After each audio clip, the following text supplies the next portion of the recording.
n'est pas le produit d'un cabinet privé, mais d'une œuvre collective et consensuelle de tout un peuple sous un leadership effectif d'hommes vertueux et intègres imbus du patriotisme et des valeurs éthiques.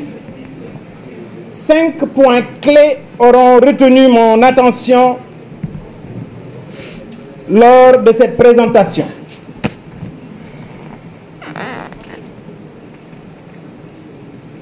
Numéro 1, de l'esbrouf et de l'arnaque intellectuelle. Le premier constat sur la forme, c'est d'abord la continuité manifeste entre le Sénégal Vision 2050 et le plan Sénégal émergent PSE.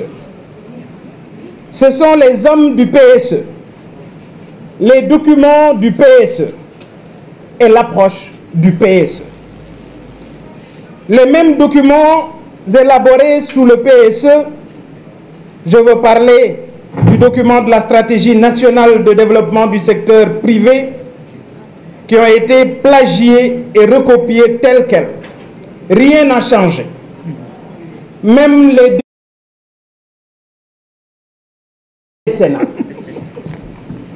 Mesdames et messieurs, toujours dans le domaine de l'esbrouf intellectuel, sur quelle base les chiffres annoncés dans le diagnostic de Sonko sont-ils vrais? Et si tant est que lui-même a déclaré faux les chiffres officiels de l'administration publique et par conséquent de faussaires, de hauts fonctionnaires dont bizarrement certains étaient de la partie aujourd'hui, parmi lesquels les principaux orateurs de ce matin. Je vais y revenir. Sachant que la Cour suprême n'a pas encore validé les chiffres officiels de l'état des lieux, donc encore de l'arnaque. Une vision désarçonnée et décalée par rapport aux besoins réels du pays. La vision n'en est pas une, juste une litanie de vœux pieux sans colonne vertébrale, avec surtout aucun engagement clairement identifié sur les étapes clés. J'ai noté beaucoup de pétitions, de principes et de belles déclarations du genre « il n'y a qu'à, faut qu'on, il n'y a qu'à faire ceci, faut qu'on fasse cela », etc., etc. Déjà, la stratégie nationale 2025-2029 prévoit un financement d'environ 18 000 milliards de francs CFA, avec 6 000 milliards réservés au secteur privé national. Ce secteur privé national, pas forcément sénégalais. Sur ces engagements, savez-vous combien ont été réservés au secteur primaire, agriculture, élevage et pêche, qui emploie près de 70% des Sénégalais? Mais ce secteur primaire, vous le savez, ne contribue qu'à hauteur de 15% de notre PIB. Savez-vous combien? Mesdames, Messieurs, c'est 10%, à savoir 1800 milliards de francs CFA. Donc 70% des Sénégalais et des Sénégalaises vont encore souffrir de la vision des stagiaires. Une ponction amère pour le peuple sénégalais, comme disait l'autre du Mbakhalo-Kher. Justement, les Sénégalais vont souffrir, malheureusement. Et eux-mêmes l'ont dit. Je veux parler de nos orateurs de ce matin. Les différentes autorités ont elles-mêmes dit et proclamé officiellement la fin des subventions dans le secteur de l'énergie. Qu'est-ce que cela veut dire concrètement? C'est-à-dire dès demain, 15 octobre, avec les nouveaux compteurs Woyofal, pour ne pas dire diesel, le coût de l'électricité va inéluctablement augmenter. À côté de l'électricité, mes chers amis, L'eau aussi va augmenter et ceci a été confirmé officiellement dans le journal L'Enquête dans sa livraison du 5 octobre dernier. En effet, le DG Maguette Niang a dit ceci: les nouvelles autorités ont validé la hausse du prix de l'eau. Donc, la vision, c'est tout simplement la hausse de l'électricité, la hausse de l'eau dans les 5 prochaines années. Parlons de la relance de l'économie et de son financement par rapport au projet Sénégal 2050. La vision commence en 2025, nous a-t-on dit. Mais d'ici 2025, comment allons-nous faire pour vivre?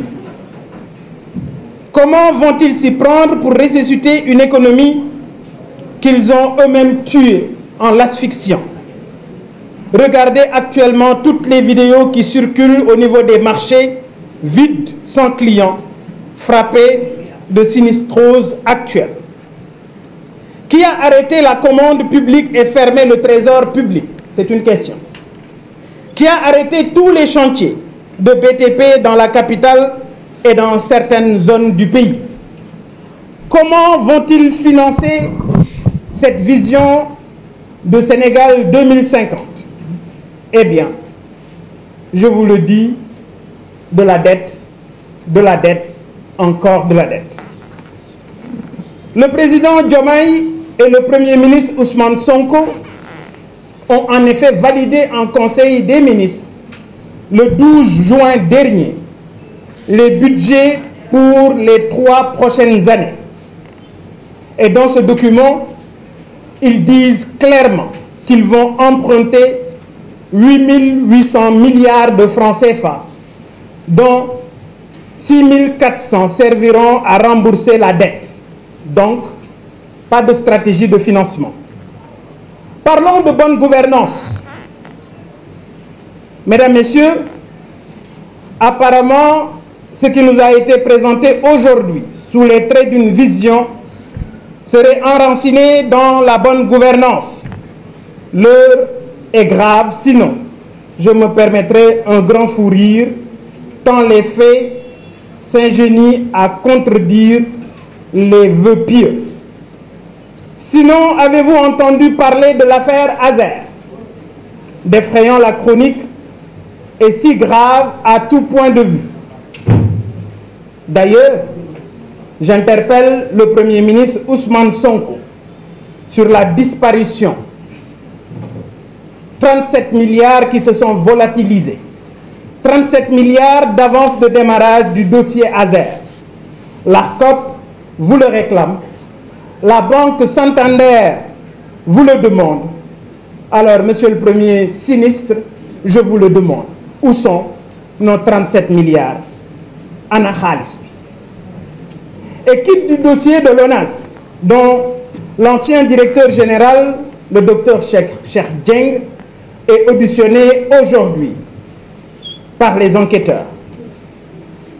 Vous avez entendu parler de la belle campagne de recrutement du président de la République, qui cherche apparemment des chargés de mission pour ces journées de set-setal, sans buzz, donc sans grande envergure.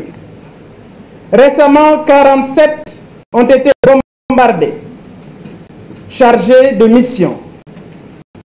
Est-ce cela la bonne gouvernance? Décidément, l'homo pastefensis est un as de l'esbrouf et de la malhonnêteté intellectuelle. Rectifier la trajectoire prise par l'État du Sénégal le 17 novembre pour ne pas faire sombrer notre si beau pays. Mesdames, Messieurs, l'heure n'est pas à la rigolade. Le moment est extrêmement grave. Non seulement notre cher pays est entre des mains inexpertes, entre des mains incompétentes, mais surtout entre des mains irréfléchies. La vision de l'État pastefensis qui vient d'être présentée aux militants est le produit d'un parti politique et non des Sénégalais. L'histoire retiendra que le projet de PASTEF n'a jamais existé et le Premier ministre est entré dans le livre des Guinness en qualité de seul Premier ministre incapable de produire une déclaration de politique générale et de coordonner l'élaboration d'une stratégie nationale de développement. C'est sa stratégie et pas celle des Sénégalais. Mais nous venons de découvrir que notre peuple risque de beaucoup souffrir durant le règne du couple présidentiel, avec un premier sinistre et un président délégué auprès de celui-ci. Je veux m'adresser personnellement au premier sinistre Ousmane Sonko. Vous avez réussi à éviter une motion de censure, mais vous n'échapperez pas à la sanction populaire du 17 novembre prochain. Vive la coalition Sam Sa Kaddu qui va sauver le Sénégal. Vive notre chère patrie. Je vous remercie de votre attention. mbokk yi maa ngi leen di gërëm